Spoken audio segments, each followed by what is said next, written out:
Thank you, Deputy Speaker. Before the election, this government said there would be no cuts to health, education or pensions. After coming to government, it proceeded to trash each of these election promises. And now the Prime Minister says he has changed his mind about the GP tax, the Medicare co-payment. Why? Is it because he's realised that you have to keep your election promises? No. Is it because he's realised that it's unfair to poorer and sicker Australians? No. The Prime Minister says it's because he has remembered if you don't mind, from his days as Health Minister, that you can't do anything without the support of the medical profession.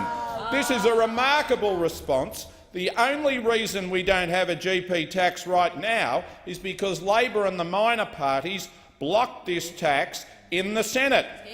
What a lame and unconvincing backflip this is. If it was in the sport of diving, it would be a complete bellywhacker.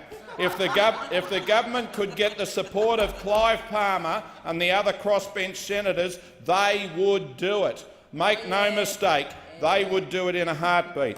The Prime Minister said in question time the co-payment is dead, buried and cremated. Now, where have we heard these words before? We have. Yes, that's right. We heard it concerning work choices, but we know that the government is itching to bring back work choices. We hear a constant drumbeat from members opposite about penalty rates, about individual work contracts, about employers' dismissal powers, and just as they want to bring back work choices, in their heart they still want to introduce a Medicare co-payment, a GP tax. Just wait a few days. We'll get the intergenerational report. The member for Bass let the cat out of the bag here. The intergenerational report will be a dodgy document where those who are digging a hole for Australia will ask to be given a bigger shovel. Deputy Speaker, one of the things you will hear, indeed we heard it this afternoon, is that our health expenditure is unsustainable and that consumers need to contribute more.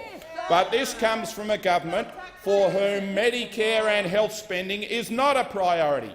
Their priority is to cut corporate taxes. They could find more money by cracking down on multinational tax avoidance, as Labor would do and as we outlined in detail yesterday. Deputy Speaker, their attack on Medicare is not confined to the GP tax.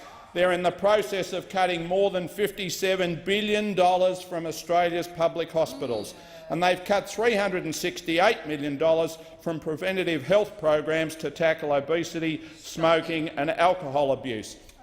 Deputy Speaker, according to the results of a global study into obesity rates published in the medical journal The Lancet, almost a quarter of the country's children and 63% of the adult population is now deemed overweight.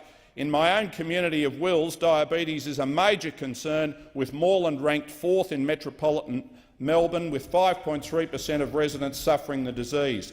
Wills has been named by the National Stroke Foundation as Australia's 10th highest hotspot for strokes, with an estimated 106 deaths in 2014. So the slashing of preventative health programs is short-sighted and shameful, and there is no prospect that costs for patients under this government will be contained. The Rural Doctors Association of Australia has said this afternoon that it remains concerned about the government's commitment to maintain its freeze on the indexation of Medicare rebates paid to patients. It says this big freeze has the potential to increase costs for patients to a greater extent than the co-payment, with the resultant restrictions and difficulties in accessing primary care services. It will put increased pressure on the viability of many rural practices. The Rural Doctors says that freezing indexation on these rebates is a one-way road to nowhere and a seriously false economy. Many practices will be forced to continue to raise their consultation rates. Deputy Speaker, I'm proud to be a member of the Labor Party which established Medicare over the strenuous objections of those opposite. We have continued to defend Medicare from the efforts of those opposite to subvert, undermine and white-ant it any time in the last 30 years when they thought they could get away with it. Deputy Speaker, they never